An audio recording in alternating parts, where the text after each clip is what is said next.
terkena GERD dan psikosomatik.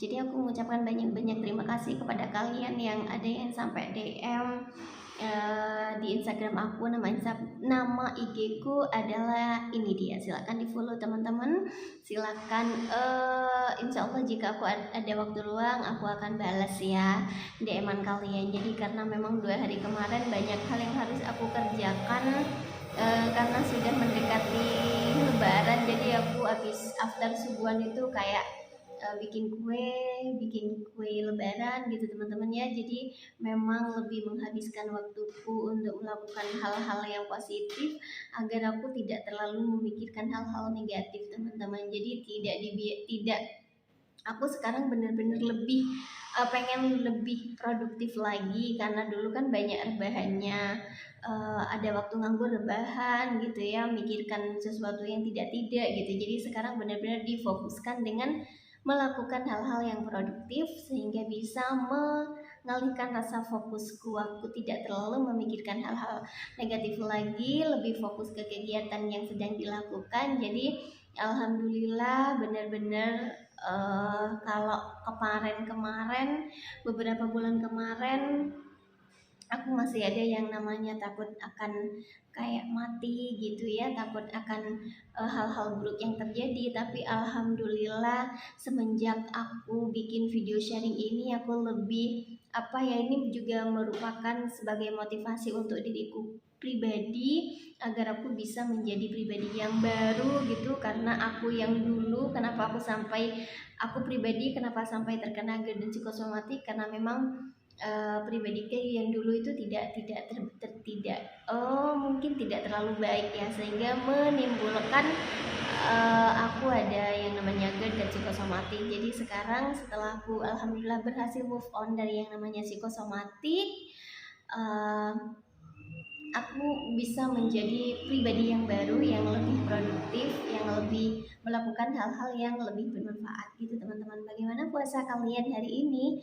Semoga lebih bisa terlatih lagi. Semoga setelah bulan Ramadan kalian tetap bisa menerapkan pola makan yang sekarang, yaitu tidak terlalu sedikit-sedikit makan gitu ya. Jika alhamdulillah berarti bulan Lebaran ini benar-benar menjadi ajang untuk kita untuk melatih diri kita sendiri, terpaksa melatih dan akhirnya terbiasa teman-teman. Apa saja sih sensasi-sensasi yang masih kalian rasakan? Silakan komen di bawah. Apakah kalian sudah lancar sejauh ini? Apakah kalian sudah bisa mengabaikan semua sensasi yang datang? Apakah masih banyak sensasi yang datang di kalian, dan sensasi-sensasi apa saja? Silakan komen di kolom komentar teman-teman, kita sharing-sharing aja ya. Nah, aku sangat berterima kasih karena kalian telah selalu mendukungku dengan cara kalian menonton setiap video-videoku, kalian like serta kalian komen. Aku masih butuh dukungan dari kalian. Yang belum subscribe silahkan di subscribe dulu channelku agar aku lebih motivasi lagi membuat video sharing, agar YouTubeku juga berkembang, sehingga semoga pada nantinya bermanfaat untukku pribadi dan untuk teman-teman semuanya. Jadi aku hari ini mau sharing pengalamanku selama dua hari kemarin ya. Aku ada sensasi lambung teman-teman. Jadi kalau sensasi psikosomatiknya itu alhamdulillah sudah sangat better sekali. Tapi kalau sensasi lambungnya itu aku kemarin 2 hari kemarin ada sensasi lambung. Jadi pas bangun mau nyiapin sahur, tiba-tiba perutku kembung teman-teman, kembung, atos, keras gitu ya, kayak tidak enak, begah. Akhirnya karena kembung terus begah, kayak nafas itu akhirnya ada plong gitu ya, kayak perut tuh atosnya gitu, atos itu keras, perut itu keras. Jadi bener-bener tidak enak, dibuat gerak tidak enak, mau makan juga tidak enak gitu ya. Setelah aku cari tahu ini apa ya penyebabnya sampai aku kembung kayak gini. Nah, aku flashback lagi makananku di waktu buka. Kayaknya aku waktu buka tidak makan yang aneh-aneh sih, tapi aku makan berbuka puasa di luar, tapi itu pun tempatnya yang higienis lah, bukan maksudnya makanannya juga higienis menurut aku ya, bukan makan di sembarang tempat gitu. Tapi mungkin ada ya, ada bahan-bahannya yang tidak cocok di aku mungkin, soalnya setelah buka puasa itu aku tidak konsumsi apa-apa lagi. Oh, enggak, aku juga makan kue kering tapi kayak 3 gitu loh teman-teman. Aku kan bikin kue kering karena mau lebaran kan. Biasanya anak-anak minta aku bikin. Jadi aku icip kue kering entah karena kue keringnya atau karena menu yang aku makan di luar sehingga aku ada ini, ada apa? Perutnya begah terus kembung gitu teman-teman. Jadi tidak enak. Jadi aku nyiapin sahur itu benar-benar dengan rasa yang tidak nyaman sama sekali teman-teman. Nah, akhirnya karena tidak nyaman aku susah untuk buang. Kalau kembung kan susah itu loh untuk buang angin, padahal kalau sudah buang angin tuh enak sekali ya, kayak perut tuh langsung ini teman-teman, langsung plong gitu, langsung tidak keras lagi gitu. Nah, kebetulan aku ini sering pakai ini kalau misalnya lagi kelingan gitu ya. Aku sering pakai Safe Care. Ya, mereknya itu yang Safe Care, teman-teman. Jadi kalau aku kelingan, aku olesin di sini, aku olesin di sini. Nah, biasanya better karena kayak aromanya itu kan menenangkan ya. Aromanya itu menenangkan. Jadi kalau aku lagi kelingan biasanya kasih itu biasanya better. Terus kemarin karena lagi aku nggak tahu nih ya, mau diobati apa nih perut kembungnya, tapi biasanya lama-lama mereda sendiri. Cuma kan besoknya aku mau puasa kan, kalau kalau makan dalam keadaan perut kembung kan tidak enak sama sekali. Nah, jadi aku self care itu aku oleskan di perutku teman-teman. Self care-nya aku oleskan di perutku dan kayak sekitar 10 menit itu aku langsung bisa buang angin. Terus perutnya tuh sudah mulai di atas lagi gitu. Entah entah itu cocok juga di kalian, tapi itu cocok di aku teman-teman. Dan aku baru kemarin ini yang apa pakai pakai safe care. Safe care ya, yang safe care bukan yang lain. Kalau yang lain, kalau beda merek aku biasa tidak terlalu suka dengan aromanya. Tapi kalau yang safe care itu aromanya nyaman di aku, kayak menenangkan ketika ketika lagi pusing-pusing dikit gitu. Biasanya aku oles di sini. Nah, kemarin yang perut kembung itu juga ini di aku teman-teman, kan min gitu kan rasanya, kayak anget-anget, dingin-dingin, pedes-pedes gimana gitu kan. Nah, ternyata itu kok cocok di aku teman-teman. Jadi yang awalnya perutku keras gitu ya, kayak kembung udah enak, aku olesin itu tuh 10 menitan kayak aku sudah bisa langsung buang angin.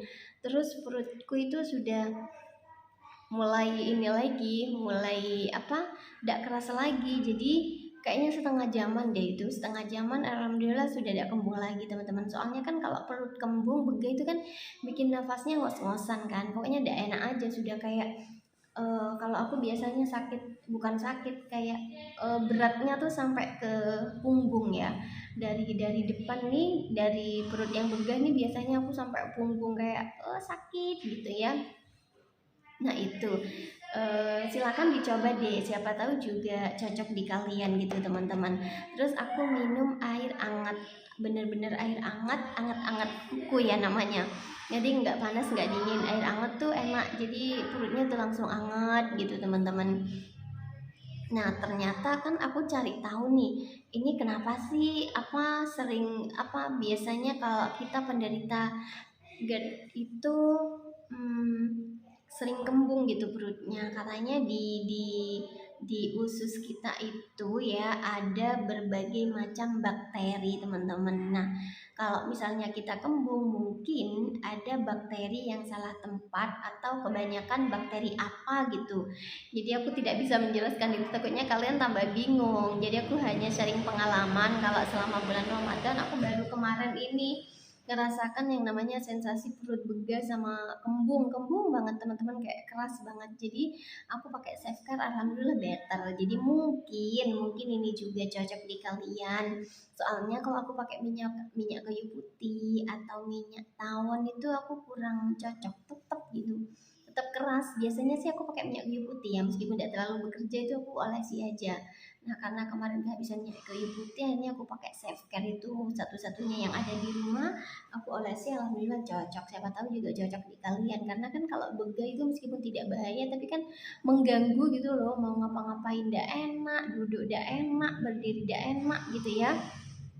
Nah itu tapi penyebabnya mungkin juga karena selama bulan Ramadan kan aku jarang konsumsi seratnya itu kan kurang ya, maksudnya kayak dari buah, dari sayur itu kurang, kebanyakan daging-daging, akhirnya aku BAB ku itu tidak lancar teman-teman. Jadi kadang kalau kita lama ndak BAB juga, misalnya rutin biasanya tiap hari gitu ya, terus tidak tiap hari atau 2 hari atau 3 hari, itu biasanya juga perutnya begah sih kalau aku tapi ketika sudah bisa BAB sudah nggak begah lagi gitu teman-teman, karena jadi memang ketika bulan puasa memang semua nutrisi harus terpenuhi ya, kayak buahnya kalian cari-cari deh buah yang tidak mengandung gas ya, kayaknya pepaya itu nggak apa-apa, pisang itu ada beberapa yang nggak apa-apa gitu teman-teman. Nah aku itu yang nggak bisa banyak-banyak itu ini apa, kelengkeng, kan itu ngandung gas banget ya. Kelengkeng aku kayaknya makan 4 biji aja sudah kayak perutku kembung teman-teman. Nah itu jadi kalau kalian sensasi apa yang kalian rasakan selama bulan Ramadan, terus ganggu nggak di kalian, atau kalian sudah bisa mengabaikan itu? Maksudnya mengabaikan contohnya ketika aku kembung, aku tidak panik, aku malah mencari tahu penyebabnya kenapa aku bisa sampai perut kembung. Jadi eh, apa, lain kali aku tidak konsumsi itu gitu teman-teman. Jadi jika kalian sudah berada di tahap itu, ketika ada sensasi terus kalian bukan panik lagi tapi kalian kayak nyari-nyari nih penyebabnya nih apa gitu ya, akhirnya itu artinya kalian sudah sadar kalau memang sensasi-sensasi yang kita rasakan ini apa penyebabnya, memang harus dicari tahu agar kita bisa menghindari itu untuk selanjutnya, jadi tidak kumat-kumat lagi gitu teman-teman. Jadi bagi yang nanya sekarang aku masih merasakan sensasi apa anda, aku masih merasakan sensasi kalau lagi salah makan atau apalah gitu. Tapi yang paling penting adalah kita harus sadar dulu. Ketika kita sudah sadar maka kita akan enjoy menjalaninya. Ketika misalnya ada keliengan, oh mungkin asam lambungku lagi naik nih gitu, oh soalnya aku dari tadi pagi nih pikiranku nih macem-macem gitu, jadi agar kelingannya tidak bertahan lama mungkin makanya dibanyain pas apa bukan dibanyain ya, pas buka nutrisinya dicukupkan gitu teman-teman. Jadi sekian video sharingku hari ini, silahkan komen di bawah aku mau sharing apa lagi. Terima kasih kalian yang sudah DM aku. Mohon maaf dari kemarin memang tidak bisa membuat video karena memang sibuk ya. Jadi itu video sharing dariku hari ini, semoga bermanfaat untuk kalian. Wassalamualaikum warahmatullahi wabarakatuh.